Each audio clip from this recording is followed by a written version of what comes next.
آپ کو معلوم ہے کہ حضور نبی اکرم صلی اللہ علیہ وسلم کی حیات طیبہ میں رمضان نام کا کوئی مہینہ سرے سے تھا ہی نہیں.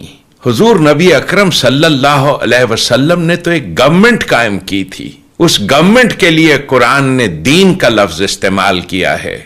دین کہتے ہی گورنمنٹ کو ہیں. عبادتیں کیا ہوتی ہیں مذہب کی دنیا کی؟ نمازیں پڑھنا، روزے رکھنا، چلے کاٹنا، یاترا کرنا، یہ سب عبادتیں. منہ سے اتنی بار یہ آواز نکالو اللہ خوش ہوگا. مذہب اسی کھیل تماشے کا نام ہے. صیام کا نام روزہ رکھ دیا اور یوں یہ نمازوں اور روزوں کا مذہب یہ ہم پر مسلط کیا گیا، جو کہ کئی سو سال سے ہم پہ مسلط ہے. اسلام کو بھی اسی طرح سے کھیل تماشا بنا دیا گیا. ہم سے کس کس بات پہ کیا کیا جھوٹ بولا گیا وہ اب سامنے آ رہا ہے. یہی لوگ جو کہتے تھے کہ قرآن کریم جمع کیا گیا حضرت عثمان کے دور میں اور پھر یوں جمع القرآن ہوا. ابھی جو کاربن ڈیٹنگ ہوئی ہے قرآن کے ان پارچمنٹس پر جو برمنگم کی لائبریری سے ملے ہیں، تو کاربن ڈیٹنگ نے یہ ثابت کیا کہ جو تاریخ حضور کی پیدائش کی بتاتے ہیں یہ قرآن اس پیدائش سے پہلے کا ہے. کچھ سمجھ میں آ رہی ہے آپ کو بات؟ یعنی یہ کہ جو اسلام منبر و محراب سے ہمیں سال ہا سال سے بتایا جا رہا ہے، اس کی حیثیت ایک رام لیلا کے قصے کے علاوہ کچھ نہیں. یہ ایک رام لیلا کا قصہ ہے. اور آپ نے جو کہا آخر کے اندر کہ ساری مذہب کتاب بعد میں لکھی گئی، پہلا کہنا تھا، آپ کافی حد تک کے صحیح ہے. آپ کافی حد تک کے صحیح ہے کہ آپ بالکل صحیح فرماتے، لیکن یہ کہنا کہ ساری مذہب کی کتاب اس میں غلطی ہے. اکثر مذہب کتنے کتاب ہے، وید ہو، اپنشد ہو، بائبل ہو، اولڈ ٹیسٹمنٹ ہو، نیو ٹیسٹمنٹ ہو، آپ نے کہا موسیٰ علیہ السلام سے لے کے وہاں سے تھا، لیکن آخری میں جو آپ نے غلطی کی محمد صلی اللہ علیہ وسلم وہاں غلطی کی. آخر میں آ کے آپ اٹک گئے، آخر میں آ کے آپ پھنس گئے. آپ نے شاید اسلام کا مطالعہ صحیح طریقے سے نہیں کیا گا. آپ نے شاید ارون شروع کی کتاب پڑھی ہوگی. اگر آپ کوئی مذہب کا مطالعہ کرنا چاہتے ہیں تو جو مذہب کو سمجھ چکا ہے اس کی کتاب پڑھو. آپ اگر ارون شروع کی کتاب پڑھیں گے اور اسلام کے مطالعہ کرا کہیں گے یہ کدھر کا صحیح فیصلہ ہے؟ میں کہتا ہوں ارون شروع جیسے لوگ کی پڑھی ہوگی، کیونکہ جب بھی قرآن نازل ہوا، جب بھی قرآن کی آیت نازل ہوتی تھی، محمد صلی اللہ علیہ وسلم ان پڑھ تھے. جب بھی کوئی آیت نازل ہوتی تھی وہ اسے یاد کرتے تھے اور اپنے ساتھیوں صحابہ سے اس کی تلاوت کرتے تھے اور صحابہ فوراً اسے لکھ لیتے تھے. تو محمد صلی اللہ علیہ وسلم کی موجودگی میں ہر آیت لکھی جاتی تھی اور وہ اسے چیک کر، مثال کے طور پہ اقرا بسم ربک الذی خلق آیت نازل ہوئی، انہوں نے یاد کیا، صحابہ سے کہا، صحابہ نے لکھا اقرا بسم ربک الذی خلق، پڑھ کے سناؤ، پڑھا، ہاں صحیح. اگر غلطی ہوتی تمہیں ٹوک دیتے تھے. تو محمد صلی اللہ علیہ وسلم کی موجودگی میں جب بھی اللہ سبحانہ و تعالی آیت نازل کرتے تھے وہ یاد کرتے تھے اور لکھواتے تھے اور چیک بھی کرتے تھے.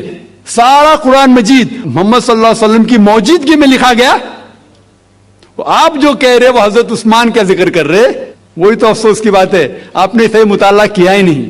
حضرت عثمان نے کئی سال بعد، 40-50 سال بعد، جو آپ کہہ رہے 40-50 یہاں سے آپ کو آیا، ان نے کیا کہا کہ اس قرآن مجید کا جو نسخہ ہے اس کو اور نسخے بنائے جائے اور باقی لوگ میں پھیلا دیا جائے، کیونکہ لوگ کو اختلاف تھا روانگی کے اندر. تو اس کو دور کرنے کے لیے حضرت عثمان رضی اللہ عنہ ان نے کہا کہ جو نسخہ محمد صلی اللہ علیہ وسلم کی موجودگی میں تھا ان نے اپنی بیوی کو دیا حضرت حفصہ کو، اور جو حضرت عمر کی بیٹی تھی ان کے پاس محفوظ تھا، ان نے لیا، اور 5-6 صحابہ جو زید بن ثابت رضی اللہ عنہ ان کی صدارت میں اس کی نقل کی، اور یہ نقل ہوئے نسخے کو دنیا کے الگ الگ جگہ پہ پھیلائیے. اور ایک نسخہ اب بھی موجود ہے کوپٹا کی میوزیم میں، کوپٹا کی میوزیم استنبول میں. تو آپ جو ذکر کر رہے وہ اتارے ہوئے قرآن شریف کا ذکر کر رہے، جو حقیقت میں قرآن شریف ہے وہ محمد صلی اللہ علیہ وسلم کی موجودگی میں لکھا گیا تھا. ان نے خود اس کو چیک کی کہ صحیح تھا، اور جب بھی آیت نازل ہوتی تھی اپنی صحیح جگہ پہ اسے لکھوا لیتے تھے محمد صلی اللہ علیہ وسلم. تو یہ کہنا باقی مذہب کی کتاب میں اکثر اب صحیح ہے،